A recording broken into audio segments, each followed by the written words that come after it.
Então, continuando a explorar esse universo fisiológico dos núcleos da base, como que eu vou organizar com vocês? Combinando aqui uma legenda, tá? Toda vez que aparecer esse neurônio em rosa, é um neurônio excitatório. Toda vez que aparecer esse neurônio em cinza, é um neurônio inibitório. Eu não vejo uma outra maneira de explicar esse cenário a não ser fazendo esquemas.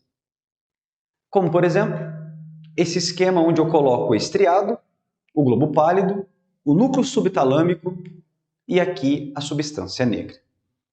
Nesse esquema em quadrados, vamos montar como se fosse um fluxograma ligando esses núcleos, os circuitos que fazem parte de toda essa engrenagem funcional.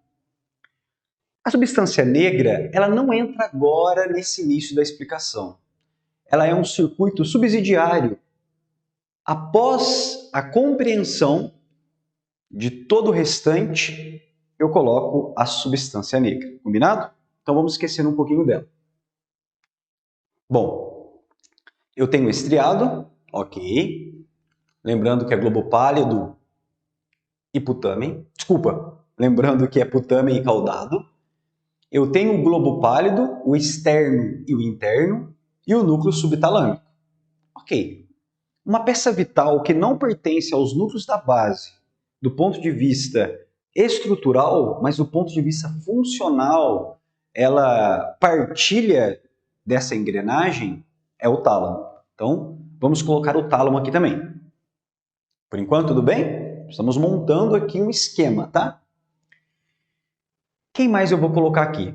Eu vou colocar a minha área ordenadora, o meu córtex motor primário, tá bom? Destaquei ele aqui, é o giro pré-central, fazendo um corte coronal, eu vejo essa imagem, vou aumentar um pouco ela, e aqui eu tenho o córtex motor primário. Só queria destacar aqui algo que é importante para o nosso esquema. O córtex motor primário, ele possui uma organização somatotópica. O professor Amires explicou a respeito desse conhecimento no capítulo 11. Somatotopia, do grego, soma, corpo, topos, lugar. Fácil. É a correspondência de uma área do corpo com um ponto específico do sistema nervoso. Existe um ponto específico do sistema nervoso do córtex motor primário que se relaciona com algum músculo. Exemplo, toda essa área controla, ordena os músculos da boca, da mão, do membro inferior. O que eu quero dizer? Eu quero dizer que praticamente toda essa arquitetura, essa engrenagem, essa maquinária de núcleos da base possui uma organização somatotópica.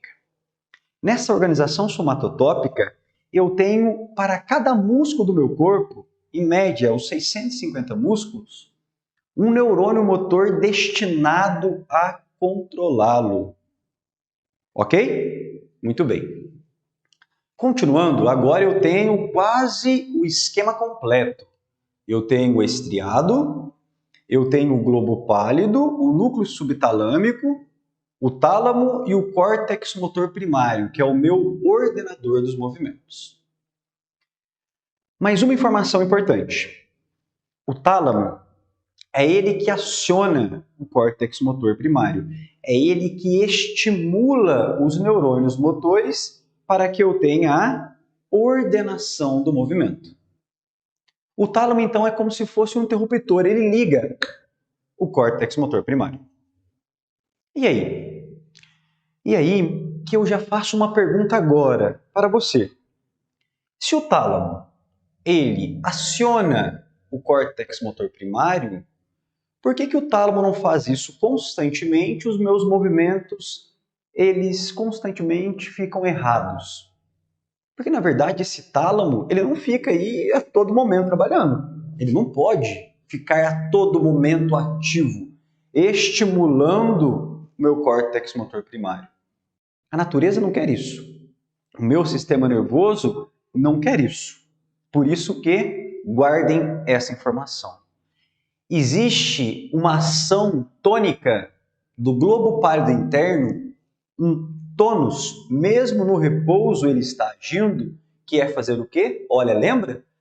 Neurônio em cinza, inibitório. Neurônio em rosa, excitatório. Eu expliquei antes. Olha, tálamo estimula o movimento, ok? Mas existe um neurônio inibitório de GPI que constantemente fica ligado, que faz o quê? Inibe esse neurônio talâmico. Perceberam que eu até tirei a cor dele para mostrar que aquele neurônio do tálamo está momentaneamente inibido? De novo, ó. Existe um tônus em GPI que desliga o tálamo. Eu tenho um outro local em núcleos da base que possui uma atividade tônica inibitória, que é GPE. GPE inibe o núcleo subtalâmico. Professor, eu entendi o porquê GPI inibe o tálamo, para que eu não tenha movimentos não desejados. Ok? Mas por que o GPE também deve inibir o núcleo subtalâmico? Segura um pouco, eu conto essa resposta durante a nossa caminhada por esse cenário fisiológico. Ok? Bom, quero destacar então aqui um importante, muito importante. Qual que é o nosso importante desse capítulo? O GPI, o globo pálido interno, possui um tônus inibitório no tálamo, ao passo que o GPE possui um tônus inibitório no núcleo subtalâmico. Muito bem. Assim, GPI com seu tônus desliga tálamo e GPE inibe núcleo subtalâmico. Essa é uma foto que eu queria que vocês pudessem ter na mente. Se quiser, até pode tirar aí e inserir na sua apostila, no seu e-book, na página 121. Essa é a foto de como que essa engrenagem de núcleos da base funciona no repouso. Eu sempre comento com os meus alunos e tenho a seguinte sugestão. Olha, está estudando núcleos da base? Está achando difícil núcleos da base? Quem sabe é porque você não começa pelo começo. Quem sabe é porque o livro não ensina, não conta, não descreve os eventos pelo começo. O começo não é entender como que os núcleos da base conseguem selecionar antagonista e inibir, selecionar o agonista e inibir o antagonista. Não. O segredo aqui eu vejo que é entender o evento 1, o evento 0, antes de começar o evento 1, o repouso. Como que GPI e GPS se comportam. Possuem uma atividade constante, um tônus inibitório. Essa é uma foto exata do momento 0. Queria que vocês tivessem, por favor. Marcou bem? Agora sim, como tudo funciona em essência. Olha só, como tudo funciona em essência, eu vou contar essa história em 5 eventos. Combinado? Evento 1. O córtex motor secundário, ele cria uma imagem. Ele faz o planejamento do movimento. Lembra dele? Eu comentei na introdução. O córtex motor secundário, ele é representado principalmente aqui pela área pré-motora. Então, o evento 1, a área pré-motora, ela cria uma imagem do movimento. Nessa imagem, ela escolhe os músculos que irão participar daquele dado comportamento motor. Isso tudo em milésimos de segundo. E aí, o que essa área que faz o planejamento tem como próximo passo? Quando ela cria um plano motor, lembra da bailarina? Vamos imaginar essa posição que ela fica só com a ponta dos dedos. Ela faz uma flexão plantar, tá? Essa aqui, ó, uma flexão plantar. Qual é o principal músculo que eu preciso contrair para fazer isso aqui, ó? A posição da bailarina, que eu quase não consigo ficar aqui. Esse músculo. Qual é esse músculo? o agonista do movimento, o gastrocnêmio. Esse é o músculo que é mais estimulado, contraído durante esse comportamento motor, durante esse movimento. O antagonista desse movimento, por exemplo aqui, é o tibial anterior. O tibial anterior, ele não faz a flexão plantar, ele faz a dorsiflexão, ele levanta a ponta dos dedos. Se a bailarina está nessa posição de flexão plantar e se ela contrai esse antagonista, ela perde o movimento, acaba o movimento, interrompe o movimento. Por isso que o plano motor, muito bem construído, criado na área pré-motora, envolve essa execução. O que um dia foi sonhado tem que ser executado. Ok. E aí? Por que será que esse córtex motor ele já não contrai direto? Ou melhor, por que será que esse córtex motor secundário, essa área pré-motora, já não avisa o irmão córtex motor primário para que ele ordene esse movimento planejado? Por que não existe esse contato direto dos dois extremos? Porque a área que faz o planejamento, ela não tem essa competência. O que significa não ter essa competência? Ela não pode estimular o ordenador para que ele possa executar o movimento, porque o planejamento e a execução são muito distantes. Eu necessito ainda da coordenação. Eu necessito ainda dos núcleos da base. Estão percebendo como na fisiologia tudo tem um motivo, uma razão, um momento colaborando para uma função maior? Essa função maior é manter essa engrenagem, esse corpo humano em funcionamento. Por isso que, evento 1, de novo, a área pré-motora criou um plano motor. Vai falar para o irmão ordenador? Ainda não. Ela, na verdade, avisa quem? Núcleos da base. Qual é a porta de entrada de núcleos da base? Olha que interessante. Ela envia esse plano para o estriado. Estriado, me ajuda aí. Esse é o plano motor. Fazer uma flexão plantar e estabelecer esse belo movimento. O estriado, tão inteligente, tão preciso, tão dinâmico, aciona um de seus braços, que vai ser o evento 2, a via direta. O que seria a via direta? Olha que interessante. No começo, eu bati muito nessa tecla. GPI inibe tálamo. Com isso, tudo quietinho, não tem movimento. Mas agora eu quero iniciar esse movimento. Eu quero contrair o meu agonista, o meu gastrocnêmio. Por isso que a via direta, ela é direta porque do estriado ela já vem direto para o globo pálido. Na verdade, ela vai o quê? Inibir o globo pálido interno. Olha só, lembra que o cinza é um neurônio inibitório? Esse neurônio inibitório, ele chega aqui e desliga GPI. Perceberam que ele ficou mais claro?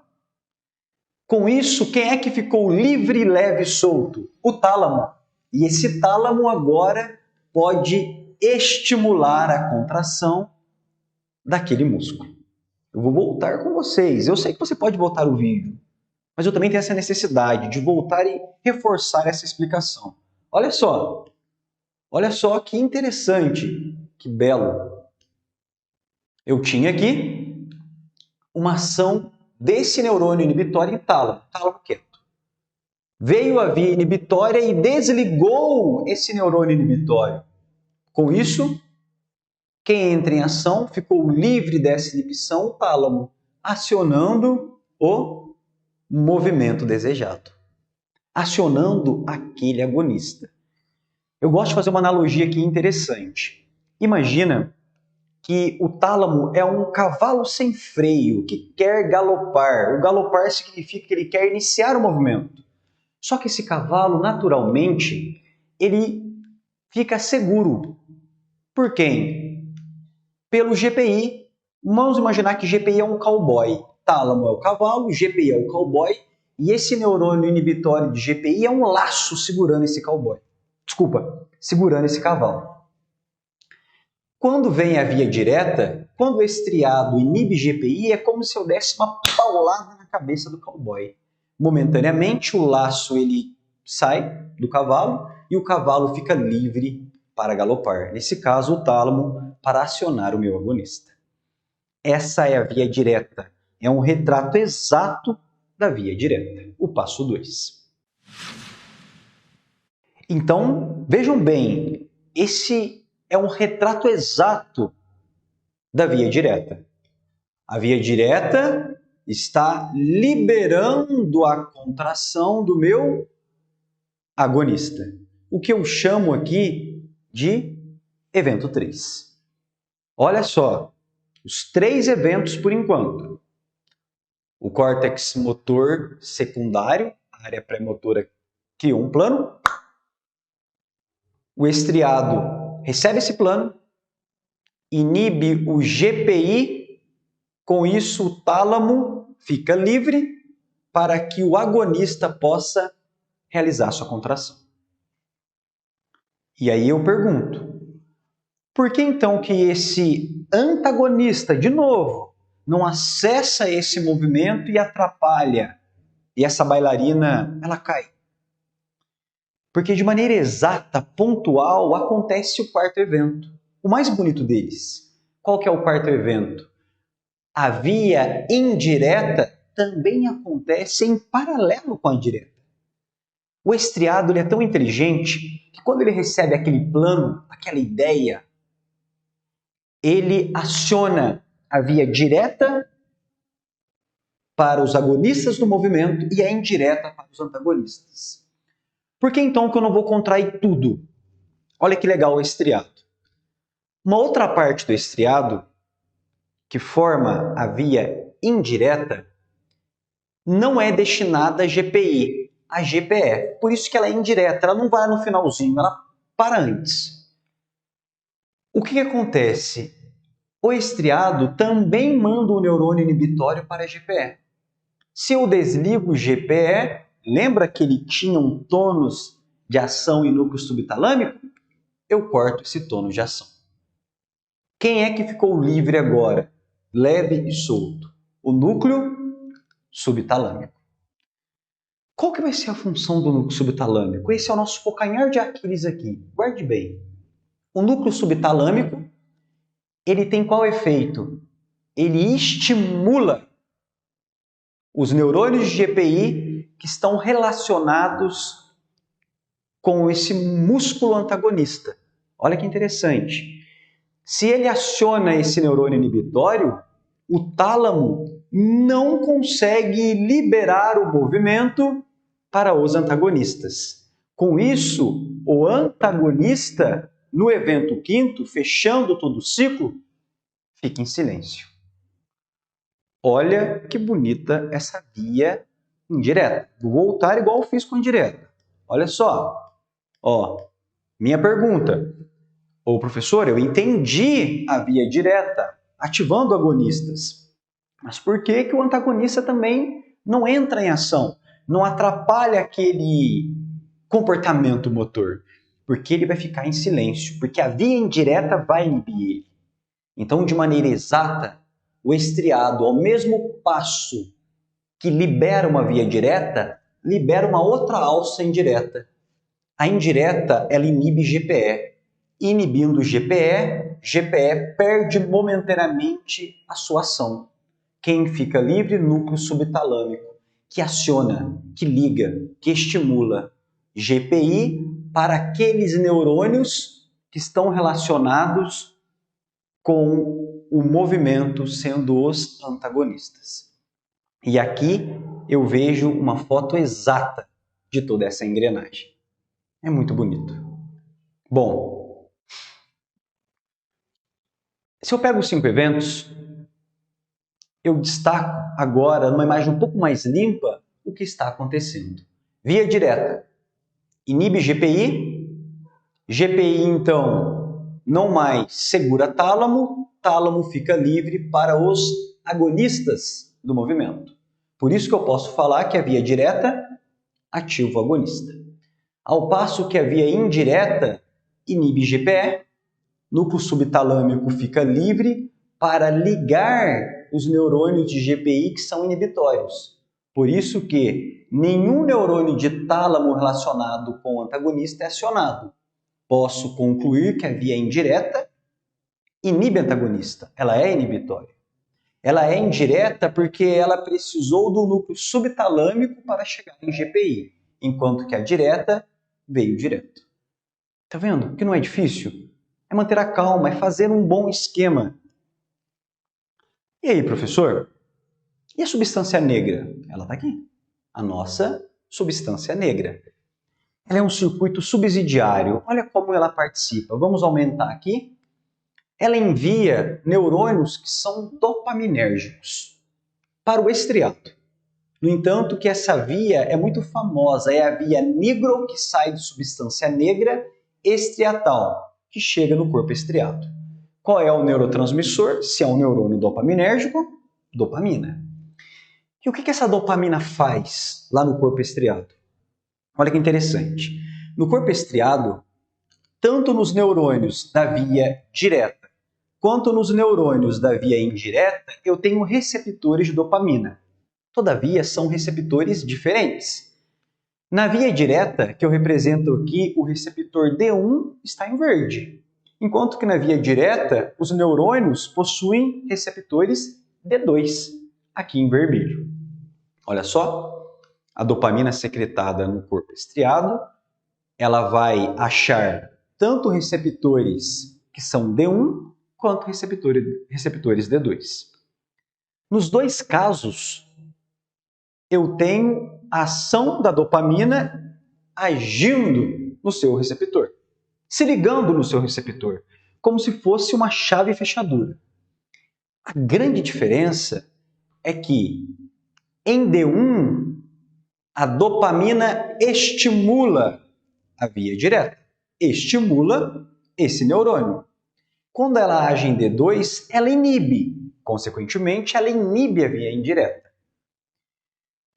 Olhando essa imagem, então, eu posso concluir que a substância negra ela está fortalecendo a via direta. Ela está fortalecendo o movimento, porque ela está estimulando que você tenha aquele início pelos agonistas, enquanto que ela inibe, segura a via indireta. Quem sabe para que a via indireta possa agir só nos músculos antagonistas. Quem sabe, se não fosse por essa ação de dopamina, a via indireta seria tão forte que até os agonistas do movimento seriam inibidos. Naquele nosso caso, passar a linha no buraco de uma agulha, até esse pequeno grupo que deve ser contraído poderia ser perdido. No caso da bailarina, até flexão plantar, quem sabe, não poderia acontecer. Por isso que a substância negra ela é um regulador aqui, um diretor. Ela mantém saudável o corpo estriado, fortalecendo uma via direta e controlando uma indireta. Eu vou destacar aqui principalmente a direta, tá? Vejam bem. Na página 857, o Candel destaca: os neurônios da via direta são facilitados pela ação da dopamina sobre os receptores dopaminérgicos D1. A dopamina, ela facilita então os movimentos, os músculos agonistas. Esses efeitos são significativos para a compreensão sobre a patologia ou sobre as patologias dos distúrbios do movimento. Vamos lá. Vamos jogar aqui esse senhor, vamos aumentar um pouco. E eu queria comentar rapidamente aqui no nosso aplicando na clínica, lembrando que se eu tenho um cenário funcional, mas aplico ele num contexto real, aquela fisiologia ela fica muito mais bonita. E eu quero entrar um pouquinho no Parkinson, a segunda doença neurodegenerativa mais prevalente, perdendo apenas para o Alzheimer. Olha só, nós vamos explorar mais a fisiopatologia, tá? O Parkinson ele é caracterizado por alguns distúrbios do movimento. Exemplo, eu tenho aqui a cinesia. Acinesia e bradicinesia. O que seria? A dificuldade para iniciar o movimento é a cinesia, onde você tem muita dificuldade em começar o movimento. Por quê? Porque eu preciso contrair agonista. A bradicinesia é a redução na amplitude e na velocidade desse movimento. Então, a cinesia, iniciar. Bradicinesia, a amplitude e a velocidade também diminuíram. Isso é muito comum no Parkinson. Qual que é o outro sintoma aqui? Postura flexionada. Estão percebendo? A postura flexionada. Por quê? Já que os músculos não são bem contraídos, parece que eu estou enfraquecendo aqui uma via que contrai, uma via direta, permissiva, o músculo que entra em desuso, ele passa a entrar no processo de atrofia. Então, como o músculo começa a não ser contraído, ele começa a ficar rígido. Ele ficando rígido, essa rigidez muscular começa a fazer o quê? Uma postura mais flexionada. Outro, agora a marcha. Existe uma marcha fechinante, que é um padrão de marcha em bloco. É onde o paciente ele vai dando pequenos passos em bloco. Essa marcha festinante ela é muito comum devido a todo esse processo que eu estou dificultando o movimento. Tá. Vamos entender a origem dessa doença. O que acontece aqui? Vejam bem. Estamos discutindo os núcleos da base. Excelente. São os meus excelentes coordenadores do movimento, agindo em córtex motor, em áreas motoras, por essas alças fechadas, e com isso o movimento ele acontece, e acontece muito bem. Eu também discuti que na base do mesencéfalo, destacado aqui em roxo, existe a substância negra, que envia neurônios dopaminérgicos a via nigroestriatal até o corpo estriado, imputame caudado. Principalmente ali, em D1, ela estimula essa dopamina, ela ativa toda essa região. Mas se por algum motivo você tem a morte dessa substância negra, com certeza esse processo vai ser perdido. Então, na página 860, o Candel destaca: o aspecto patológico notável da doença de Parkinson é a degeneração, é a morte dessas células dopaminérgicas da parte compacta da substância negra. O que acontece então? Vamos aumentar aqui, vamos dar um zoom nela? Essa é uma outra imagem do Candel, muito interessante, mostrando aqui um mesencéfalo, né? Onde eu tenho uma substância negra íntegra, normal, e aqui uma substância negra já de um paciente que teve Parkinson, um processo de neurodegeneração. Perceberam que aqui eu vejo muito bem a substância negra e aqui eu quase não vejo? O que houve de certo aqui? Por que morreu? Olha só. Por que teve essa morte? Página 861. A etiologia completa da doença de Parkinson é incerta, tanto na forma hereditária como na forma esporádica. Porém, o acúmulo da alfa-sinucleína, vou chegar nela, parece ser o principal fator responsável por essa morte celular. Olha só. Se eu pudesse fazer um recorte dessa substância negra, eu teria que fazer de conta esses 3 neurônios que moram nessa comunidade, nessa região.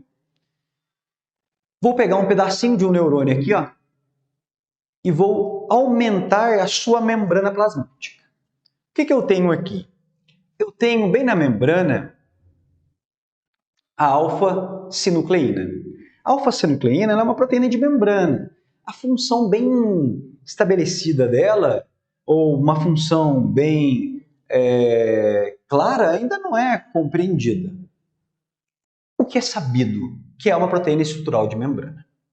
Por algum motivo, quando essa proteína passa a estar errada, mutada, o que acontece? Ela deixa a membrana e ela começa a se acumular, ela começa a ir em direção do interior do neurônio.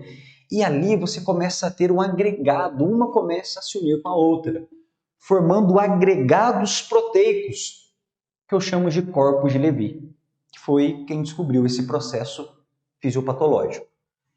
Esses corpos de Levi, representados aqui por essas bolas em vermelho, começam a se acumular dentro do neurônio. Mas por que isso é ruim?